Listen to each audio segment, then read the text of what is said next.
Il est 18h10 à Alger. Madame, Monsieur, bonsoir. Bienvenue dans ce 24 heures Afrique à la une de l'actualité. L'Algérie, à l'heure des réformes pour le renforcement de la protection des droits humains et de la suprématie de la loi, a indiqué la mission diplomatique algérienne à l'ONU de Genève.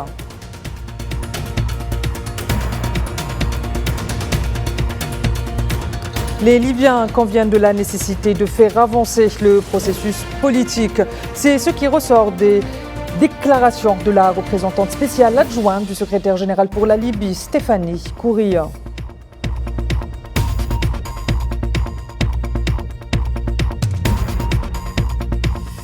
Et au Kenya, la grogne gagne.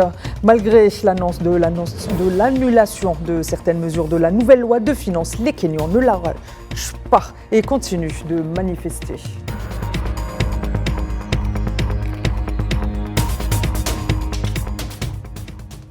D'abord, le gouvernement zambien a donné son agrément à la nomination de Taoufik Abdelkader Mahi en qualité d'ambassadeur extraordinaire et plénipotentiaire de la République algérienne démocratique et populaire auprès de la République de la Zambie, a indiqué ce jeudi un communiqué des services diplomatiques de l'Algérie.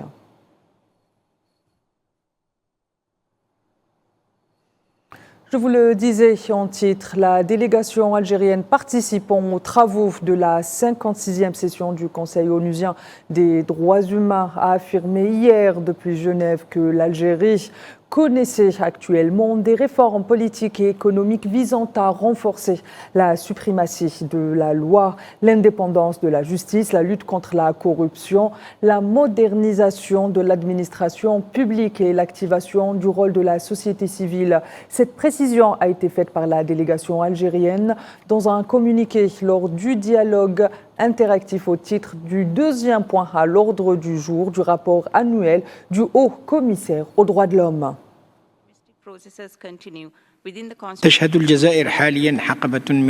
L'Algérie vit une batterie de réformes politiques et économiques appuyées par les principes conformes à la Constitution de 2020. Celle-ci vise après tout à renforcer l'état de droit et à la lutte contre la corruption, l'activation de la société civile libre et responsable. Conformément à ces engagements, l'Algérie organise à cet effet des élections le 7 septembre 2024, confortant ainsi l'engagement de notre pays dans le processus constitutionnel.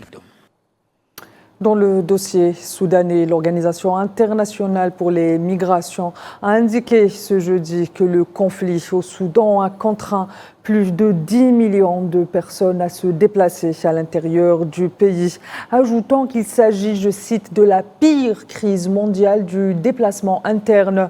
Et elle continue de s'aggraver avec des risques de famine et de maladies qui viennent s'ajouter aux ravages du conflit armé qui oppose l'armée du pays aux forces de soutien rapide. La même source a précisé que la matrice de suivi de déplacement de l'OIM qui permet d'avoir des statistiques hebdomadaires a enregistré cette semaine 9,9 millions de personnes déplacées à l'intérieur des 18 régions du Soudan, dont 2,8 millions avant le début du conflit en avril 2023 et 7,1 millions depuis. Plus de la moitié des personnes déplacées à l'intérieur du pays sont des femmes et des enfants, dont un quart sont des enfants de moins de 5 ans, a précisé l'OIM.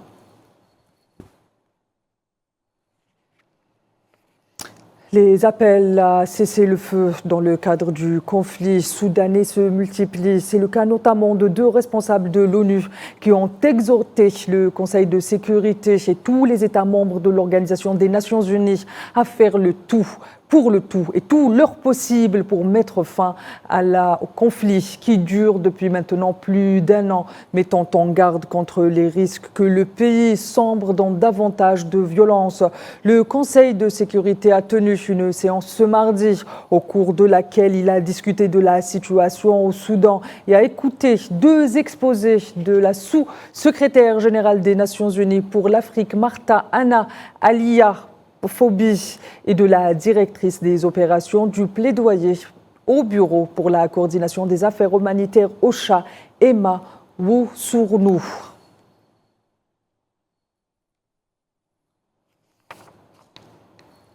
Au Soudan, toujours, on apprend que le conflit a provoqué l'une des pires crises humanitaires au monde depuis des décennies. C'est ce qui ressort d'une déclaration ce jeudi du président de l'ONG Médecins sans frontières, Christophe Christousous, en déclarant, je cite, « Le Soudan est marqué par l'une des pires crises que le monde ait connues depuis des décennies et la réponse humanitaire est profondément inadéquate, affirme l'humanitaire, avant d'ajouter qu'il y a des niveaux extrêmes de souffrance à travers le pays et les besoins grandissent de jour en jour.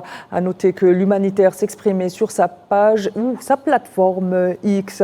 Comme vous le savez, depuis plus d'un an maintenant, le Soudan fait face à un important abcès sécuritaire ou un conflit d'une extrême violence qui oppose l'armée du pays aux forces de soutien rapide.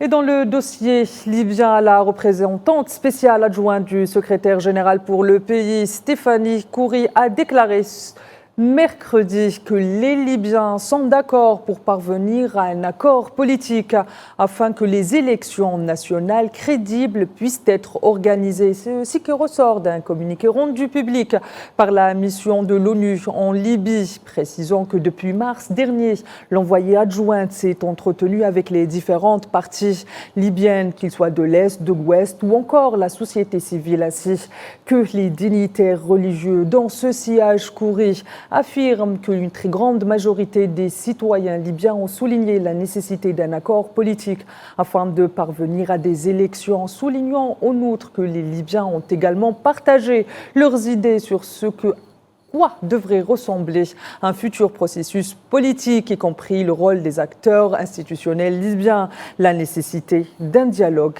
a été la priorité des Libyens.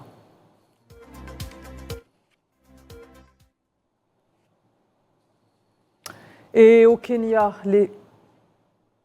J'ai commencé des consultations avec l'écoute des préoccupations du peuple libyen et leurs problèmes qui concernent l'opération politique qui sera d'ailleurs menée. Ils se sont exprimés sur l'opération politique qui sera menée et dirigée par des Libyens. J'ai également effectué des rencontres à l'est et à l'ouest du pays où j'ai rencontré des dirigeants politiques, des représentants de la société civile et militaires. Ils se sont tous exprimés sur les besoins essentiels de parvenir à un accord politique avec d'abord l'organisation d'élections crédibles pour restaurer la légitimité à toutes les institutions. Et au Kenya, les manifestants sont de nouveau dans les rues pour demander le retrait du projet de loi de finances du gouvernement actuellement débattu par le Parlement du pays. En vue d'un vote avant le 30 juin, le texte controversé prévoit l'instauration de nouvelles taxes. Et face aux contestations, le gouvernement avait retiré du projet de ce budget 2024-2025 la plupart des mesures fiscales prévues, notamment une TVA de 16% sur le pain et une taxe annuelle de 2,5% sur les véhicules particuliers. Plusieurs autres taxes sur les paiements mobiles et sur l'huile végétale ont également été supprimées. Mais l'abandon de ces mesures reste insuffisant pour les manifestants qui exigent le retrait du texte dans son intégralité. We don't deny there are things that they changed in the finance bill.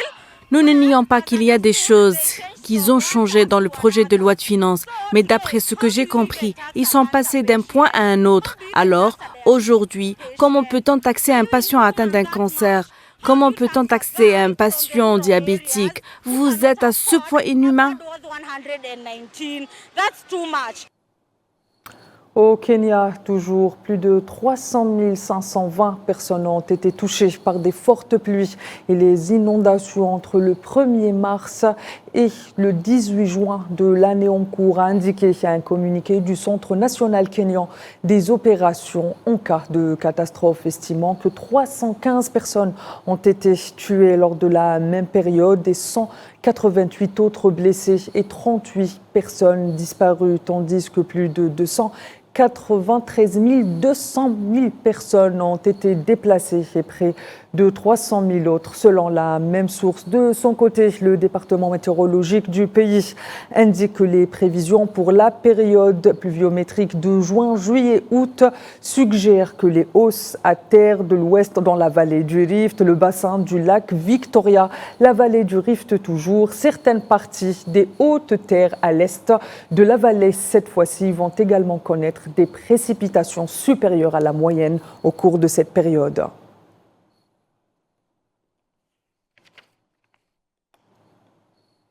Dans le dossier sahraoui, les unités de l'armée de libération populaire sahraoui ont indiqué avoir ciblé une base de soldats de l'occupation marocaine dans le secteur de Falsia, a indiqué hier mercredi un communiqué de la direction centrale du commissariat politique de l'armée sahraoui, ajoutant, je cite, des détachements avancés de l'armée sahraoui ont ciblé par d'intenses bombardements une base hostile de l'occupant dans la région d'El Fayin, dans le secteur de Férissia. Il est à noter que depuis novembre 2021, l'armée sahraoui a repris la lutte armée et opère à une contre-offensive après la violation du cessez-le-feu en vigueur depuis 1991 par l'occupant marocain.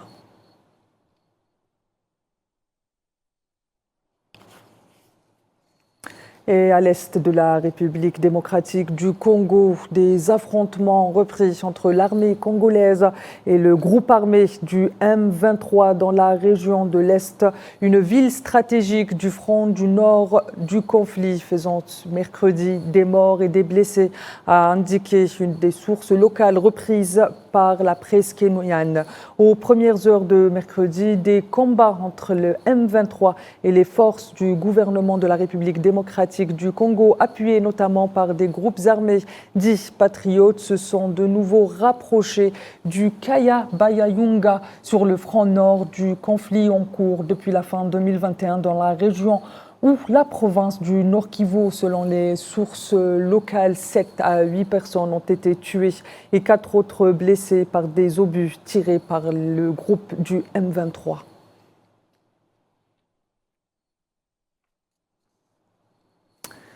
Plusieurs dirigeants africains, donateurs et groupes pharmaceutiques se rassemblent ce jeudi à Paris pour accélérer la production de vaccins en Afrique. Il s'agit du Forum mondial de l'innovation de la souveraineté vaccinale co-organisé par la France et l'Union africaine et l'Alliance vaccinale. Elle vise à donner un coup de pouce aux fabricants de vaccins en Afrique. Une rencontre à laquelle a pris part également l'actuel président de l'Union africaine, le président mauritanien Mohamed Ould El-Ghazouani.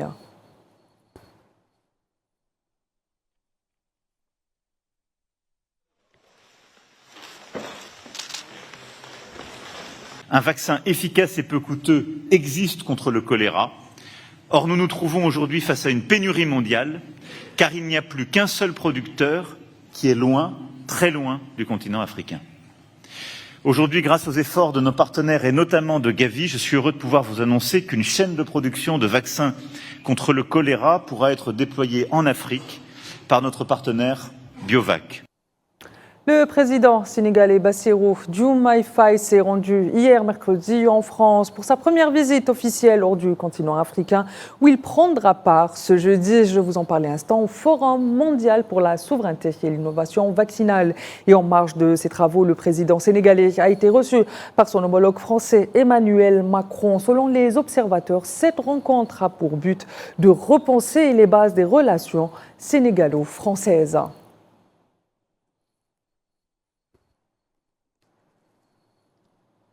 Madame, Monsieur, ainsi va l'actualité africaine. Pour plus d'informations, suivez-nous sur l'ensemble de nos plateformes digitales et retrouvez pour le 19 Info Abdelkader Idrieff. Quant à moi, je vous donne rendez-vous ce soir à partir de 22h pour Cap sur l'Afrique. Excellente suite des programmes.